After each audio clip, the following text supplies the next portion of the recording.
एक कुत्ता गली में मारा घूमता है, एक कुत्ता कार में घूमता है। वो प्रारब्ध, मनुष्य नहीं। मनुष्य में दो, भाग्य और कर्म, दोनों के लिए रखा गया है। अगर हमारा भाग्य जोरदार पड़ गया तो हमारे कर्म फेल हो जाएंगे, और कर्म जोरदार पड़ गया तो भाग्य को दबा देगा। ये फाइनल का मनुष्य जन्म है।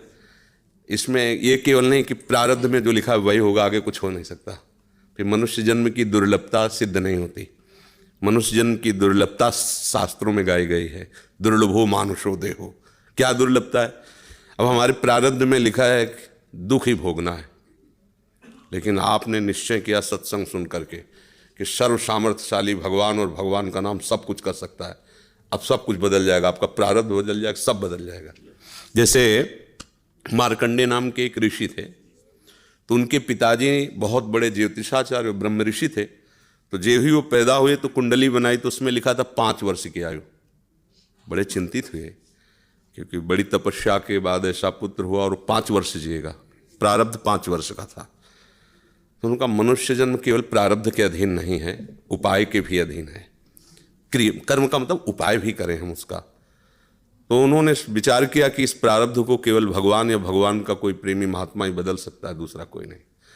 तो जैसे जैसे वो सयाने होते गए, एक एक दिन वो नोट करते, पिता है जब थोड़ा सा 3-4 के बीच की अवस्था है, तो उनका बेटा मेरी एक बात माना करो, ये गंगा के किनारे जितने भी कोई ऋषि महात्मा संत दिखा, सबको साष्टांग प्रणाम करो।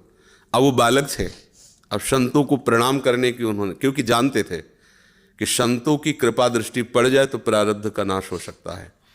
अब गुप्त रूप से सनक सनंदन सनातन सनत कुमार भी विचरण ही करते रहते, तो मार्कंडेय जी सबको प्रणाम करते थे। तो सब करुणा भरी, भगवान तुम पर दया करें। बच्चा जैसे कोई आप सब प्रणाम करो तो उतना हृदय नहीं, लेकिन अगर छोटा बच्चा तो एकदम उसकी तरफ दृष्टि जाएगी, राधा राधा राधा राधा। एक छोटा बच्चा है, प्रणाम कर रहा है 3-3.5 वर्ष का, तो वो सब संत, और वो चुपचाप बैठ करके देखा करते थे उनके पिता कि किसी ऐसे महापुरुष का आगमन हो जो सृष्टि पर शासन करने की सामर्थ्य रखता हो, तभी प्रारब्ध बदल सकता है। छोटी मोटी तपस्या वाले से प्रारब्ध थोड़ी बढ़ता है। उन्होंने देखा ये चारों तो कुमार हैं, सनक सनंदन सनातन सनत कुमार, जो साष्टांग किया तो वो एकदम, वो भी 5 वर्ष की अवस्था में रहते हैं हर समय। उन्होंने कहा चिरंजीवी भव। बस वो खड़े हो गए, बोले महाराज ये अभागा चिरंजीवी लायक नहीं है, इसके प्रारब्ध में 5 वर्ष की आयु लिखी और चौथा भी पूर्ण होने जा रहा है, कुछ समय का जीवन है। सनकादि ने कहा जो चिरंजीवी भव तो चिरंजीवी भव। हमने उसका भाग्य देख के थोड़ी बोला, उसका आचरण देख के बोला। एक छोटा बालक संतों के चरणों में लेट रहा है, ये चिरंजीवी लायक ही है। बोले महाराज अब भाग्य देख के दे, 5 वर्ष की आयु, अब कैसे? तो उनका हम वो तिथि वो तारीख तुम निकालना, और उस तारीख को हम भी आएंगे, भगवान शंकर के मंदिर में भगवान शंकर के लिंग को ऐसे गले लगवा के बैठालना, हम भी वहीं रहेंगे, देखते हैं कैसे मृत्यु ले जाएगी इस बालक को। ऐसा ही हुआ। अब संतों के बताए हुए मार्ग पर चलने वाले का मंगल ही होता है। तो वैसे चारों कुमार वहाँ विराजमान गुप्त रूप से, धर्मराज पधारी, यमराज के रूप में नहीं, धर्मराज के रूप में। क्योंकि पर वो ये दृश्य देखकर घबरा गए, और मृत्यु के भी, काल के भी महाकाल भगवान शंकर हैं। उनका स्मरण किया कि भगवान आपके ही विधान का हम पालन करते हैं, जो आप आज्ञा करते हैं। 5 वर्ष की आयु है, वो आयु आज खत्म होने जा रही है, समय पूरा हो गया, पर मेरी ताकत नहीं कि आपसे छीन कर मैं ले जाऊं आपको गले लगाए हुए से। तो प्रभु आप प्रकट होइए और बताइए कि हम आपके कानून का आप कैसे पालन करें। अगर हम अभद्रता करते हैं तो आपकी मर्यादा जाती है, और अगर मैं अपने आपके कानून का पालन नहीं करते तो धर्म का नाश होता है। तो भगवान शंकर प्रकट हुए और उन्होंने कहा कि तुम्हें कोई परेशानी की बात नहीं, 5 वर्ष की आयु है ना, मेरी आयु के 5 वर्ष इसको जोड़ लीजिए। भगवान ने कहा मेरे हिसाब से। भगवान को जानते, जब यहाँ का पूरी सृष्टि का विनाश होता है ना, तो इतना होता है, निमेष इतने, जैसे भागवत में आता है ब्रह्मलोक में एक कमल की पंखुड़ी ऐसे छेदी गई तो मृत्यु लोक का 1 वर्ष और वहां का इतना समय। तो भगवान का निमेष और ब्रह्मा की पूरी की आयु व्यतीत हो गई। आज भी अविनाशी हैं मार्कंडेय ऋषि, आज भी विराजमान है। क्या हुआ? क्रियमाण ने जोर कर दिया, प्रारब्ध का नाश हो गया। जो प्रारब्ध 5 वर्ष का था वो अविनाशी हो गया, वो अमोघ हो गया। तो हम केवल पशुवत प्रारब्ध भोगने नहीं आए हैं, हम नए प्रारब्ध की रचना भी करने आए हैं।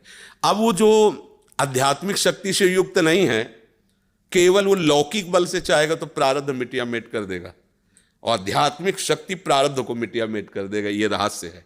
जो भगवान का आश्रय लेकर भाव्यु मेट सके त्रिपुरारी, भगवान का आश्रय ले लो तो जो कुअंक भाल के हैं वो मिट जाएंगे। हमारा प्रारब्ध इतना जोर, जैसे प्रारब्ध है किडनी फेल, ये पूर्व प्रारब्ध है। माँ के गर्भ से इस रोग की रचना हुई, जान तो पाए 35 वर्ष की अवस्था में, 20 वर्ष बाबा जी बनने के बाद। अब मांगते खाते अपने भजन मार्ग में चलते रहे, अब किडनी खराब हो गई। आप क्या, ये तो सब रुपए का खेल इसमें, ये तो इसमें धन चाहिए, हमारे पास कुछ नहीं है। अब हम जिनके आश्रित थे उन्होंने खेल बदला, ये सब व्यवस्था कर दी। ये हमारे प्रारब्ध में नहीं था, प्रारब्ध में तो दुर्गति थी, दोनों किडनी फेल हैं, लेकिन आश्रय जिनका लिए उन्होंने चैप्टर बदल दिया। अब देखो किडनी खराब, 2 बजे से दिनचर्या चल रही, 2 बजे रात से। ये किडनी वाले पेशेंट की दिनचर्या होती है क्या 2 बजे रात से? तो ये है इनके चरणों का बल, और ये हमारा बल।